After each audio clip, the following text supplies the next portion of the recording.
আজ 25শে বৈশাখে কবিগুরুর জন্মদিনে এটা রইল আমাদের কবি প্রণাম। দেখো তো আরুষকে চিনতে পারো কিনা।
কি ভয়ঙ্কর লড়াই হয়েছে। ওরা অনেকজন মিলে এসেছিল। শুনলে তোমার গায়ে কাটা দেবে। সব কটাকে ঘায়েল করেছি।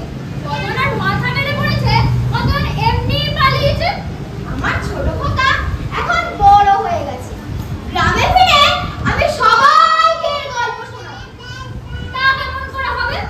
সব শুনে দাদা আবার বলবে তুমি বানিয়েই বলেছো। আমার গায়ে কি আর জোর আছে? সে বল, আমি তো জানি আসল কাহিনী। গ্রামে লোকে নিশ্চয়ই বলবে তুই না থাকলে আমাদের যে কি হতো কে জানে। আমরা ভাবিনি কোনোদিন যে তুই এত ছোট, কিন্তু একটা গোটা ডাকাত দলকে একাই কাম করতে পারিস। কিন্তু আমাদের সম্মান বাঁচাতে আজকে তুই আমাদের রক্ষা করলি। তাই ছোটদের কখনো অবজ্ঞা করা উচিত না, বরং ওদের উৎসাহ দিতে হবে। কারণ ওরাই একদিন পরিস্থিতির সম্মুখীন হয় বাবার গর্বের কারণ হয়ে উঠবে।